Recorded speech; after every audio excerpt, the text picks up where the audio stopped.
Hello friends, welcome back to my YouTube channel Shikshan digital studio.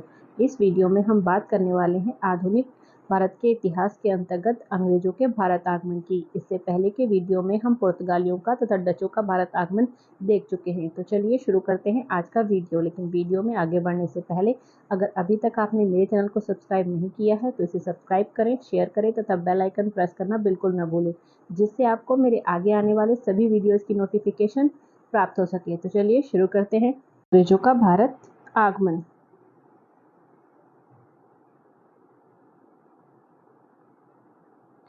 तो company की स्थापना हुई 1599 ईस्वी में। अंग्रेजों ने अपनी जो कंपनी की स्थापना की थी वो 1599 ईस्वी में की थी कि एलिजाबेथ जो वहाँ की महारानी थी, एलिजाबेथ के द्वारा शाही फरमानों ने 31 दिसंबर 1600 ईस्वी को प्राप्त हुआ था, जिसे चार्टर अधिनियम 1600 कहते हैं। और इसके जरिए उन्हें 15 वर्ष के लिए व्यापार करने का एकाधिकार प्राप्त हुआ था। जो कंपनी के सदस्य थे वो कुल 26 सदस्य थे, यानी कि 26 लोगों ने इस कंपनी को शुरू किया था। उन्हें कोर्ट ऑफ डायरेक्टर या फिर निदेशक मंडल कहा जाता था। तो इसमें एक निदेशक होता था, एक उपनिदेशक होता था और 24 अन्य सदस्य होते थे। आगे देखते हैं। भारत आने वाला जो प्रथम यूरोपीय था वो जॉन मिल्टन हॉल था। 1588 ईस्वी में स्पेन के जहाजी बेड़े को पराजित करने वाला भी यही व्यक्ति था। आगे देखते हैं। भारत में सर्वप्रथम आने वाला जो अंग्रेज था वो कैप्टन हॉकिंस था, जो 1608 ईस्वी में आया था। ये जिस जहाज से आया था उसका नाम हेक्टर या फिर रेड ड्रैगन जहाज था। और साथ ही साथ ये सूरत बंदरगाह पर उतरा था। और ये आया किसके दरबार में था? तो ये जहांगीर के दरबार में आया था, परंतु अकबर के नाम का पत्र लेकर आया था। अगर आपसे पूछा जाए कि जो कैप्टन हॉकिंस था वो किसके नाम पत्र लेकर आया था, तो वो अकबर के नाम पत्र लेकर आया था, लेकिन आया किसके दरबार में था? जहांगीर के।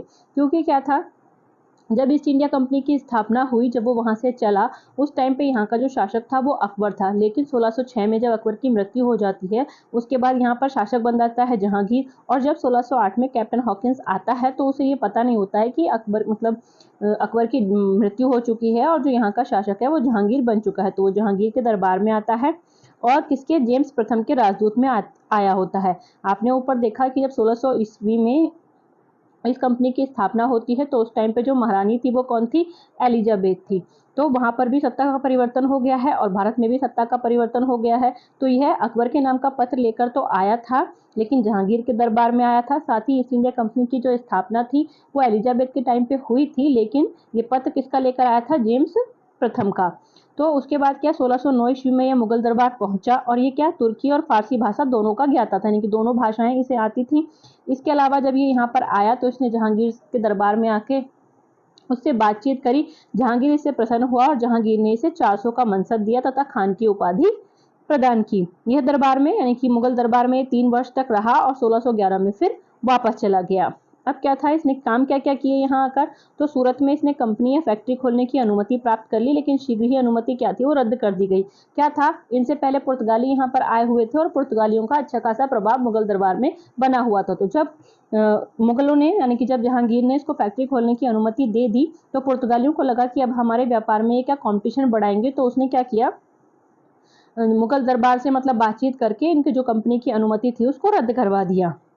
उसके बाद क्या, 1613 ईस्वी में जहांगीर ने दोबारा सूरत में स्थायी कोठी जो स्थापित करने की अनुमति दे दी। अंग्रेजों ने अपनी पहली जो कोठी थी वो सूरत में 1608 ईस्वी में थॉमस एडवर्ड के अधीन खोली थी, लेकिन ये बंद हो गई थी। आपको पता है कि अनुमति फिर वापस ले ली गई थी। तो सूरत पहला नगर था जहां से अंग्रेजों ने भारत तथा पूर्वी देशों में ब्रिटिश साम्राज्य की नींव रखी, क्योंकि ये व्यापार के उद्देश्य से आए थे और सबसे पहले सूरत में ही इन्होंने अपनी व्यापारिक कोठी खोली थी। तो हम कह सकते हैं कि सूरत ही पहला ऐसा नगर है जहां से धीरे धीरे करके उन्होंने पूरे भारत पर अपना राज्य कायम कर लिया।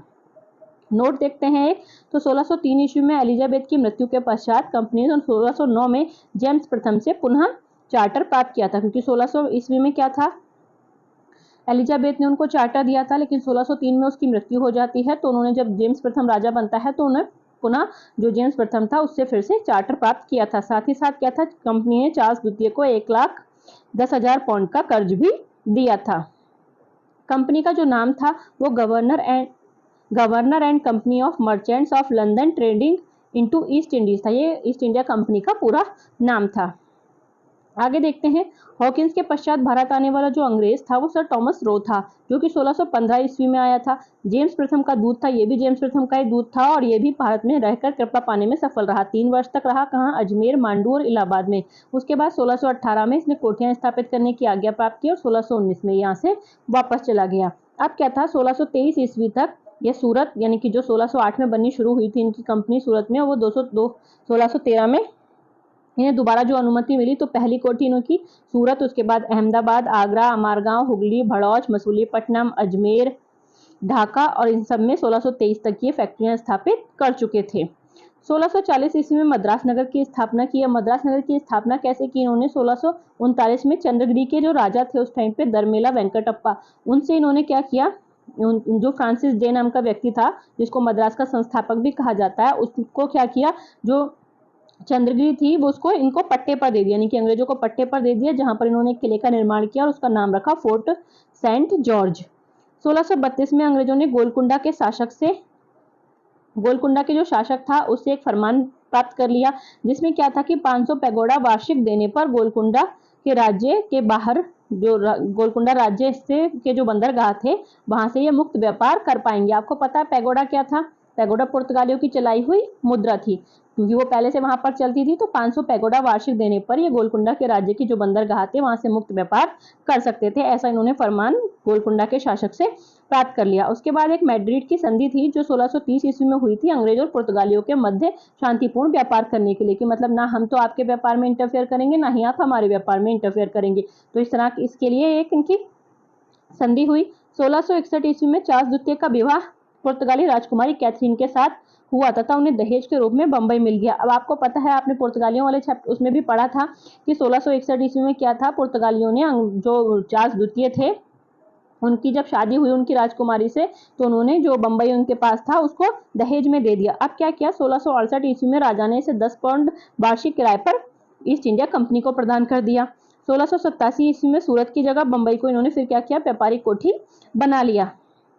नोट, कंपनी के एकाधिकार के बावजूद कुछ अंग्रेज एशिया के साथ व्यापार करते थे। कंपनी ने दस्तेंदाज या फिर इंटरपोलर कहती थी और वह स्वयं को स्वतंत्र सौदागर कहते थे। मतलब क्या था, आपको पता है कि एलिजाबेथ ने और साथ ही साथ जेम्स प्रथम ने भी क्या किया था, कंपनी को एकाधिकार प्रदान किया था। एकाधिकार का मतलब था कि वहां के देश से या उनके देश से भारत आकर सिर्फ वही व्यापार कर सकते थे, लेकिन इसके अलावा भी कंपनी के एकाधिकार के बावजूद भी कुछ अंग्रेज ऐसे थे जो यहाँ आकर व्यापार करते थे। तो जो कंपनी थी वो उनको दस्तेंदाज या फिर इंटरपोलर कहती थी, लेकिन वो खुद को क्या कहते थे कि हम स्वतंत्र सौदागर हैं।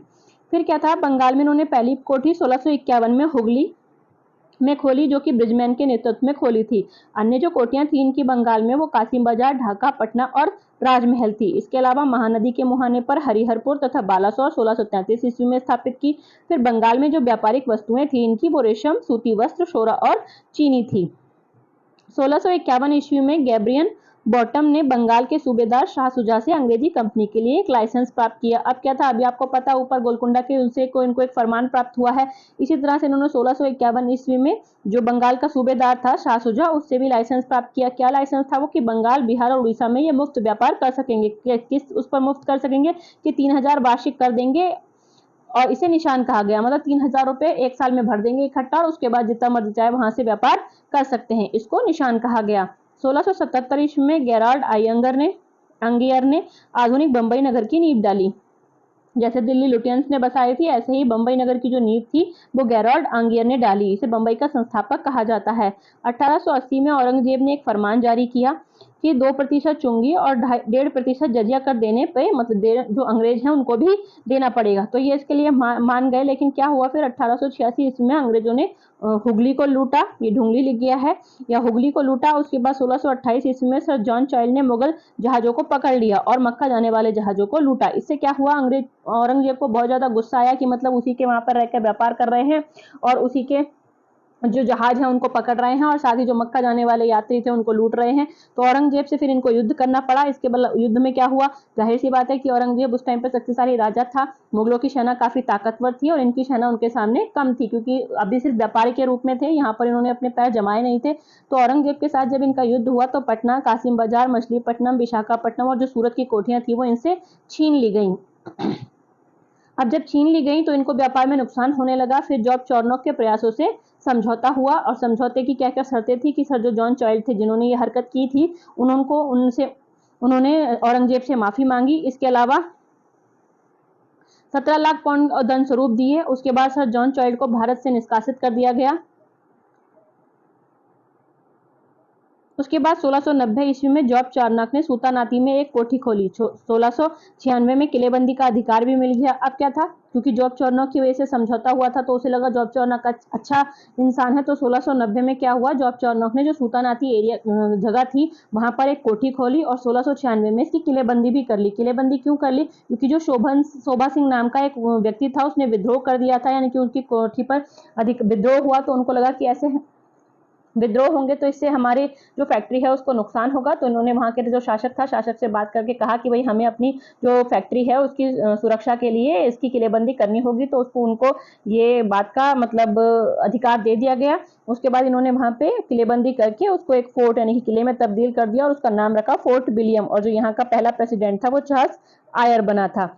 फिर 1698 ईस्वी में औरंगजेब का जो पोता था यानी कि जो बंगाल का सूबेदार था अजीमुस शान, उसने क्या किया, अंग्रेजों को सूतानाती, कालीकट और गोविंदपुर की जमींदारी भी दे दी। जमींदारी देने का मतलब था कि वहां से टैक्स इकट्ठा करके ये उसको सूबेदार या जो अजीमुस शान था उसको देंगे, और कितने, सिर्फ 1200 रुपए के बदले, यानी कि 1200 रुपए एक बार में अंग्रेज उसको दे देंगे और बाकी वहां से वो जितना चाहे उतना कर वसूल कर सकते थे। तो तीनों गांव की जमीन पर इन्होंने क्या किया, कलकत्ता नगर बसाया और 1700 ईस्वी में कलकत्ता पहला प्रेसिडेंसी नगर बन गया। तथा 1774 ईस्वी से 1911 ईस्वी तक ब्रिटिश भारत की राजधानी भी रहा। फिर 1715 ईस्वी में क्या, फर्रुखसियर के दरबार में एक दूत मंडल आया था जॉन सरमन की अध्यक्षता में। इसके जो अध्यक्ष थे वो जॉन सरमन थे। इसके जो अन्य सदस्य थे वो एडवर्ड स्टीफेंसन, विलियम हैमिल्टन, जो हैमिल्टन थे वो एक चिकित्सक थे, और इसके अलावा एक और बंदा था ख्वाजा सेहूर जो कि दुभाषिया था, यानी कि दोनों की आपस में बातचीत को कराता था। अब क्या था, जो हैमिल्टन यानी कि जो चिकित्सक था उसने क्या किया, बादशाह का फोड़ा सही किया था। बादशाह को एक फोड़ा था जो उनके हकीम सही नहीं कर पा रहे थे, तो उसको सही किया। इससे प्रसन्न होकर उसने कंपनी को शाही फरमान प्रदान किया। और शाही फरमान में क्या था, 1717 ईस्वी का शाही फरमान इसको कहते हैं। इसमें क्या था, बंगाल में मुक्त व्यापार 3000 वार्षिक कर के बदले ये बंगाल में मुक्त व्यापार कर सकते थे। इसके अलावा सूरत में मुक्त व्यापार कर सकते थे 10,000 वार्षिक कर के बदले।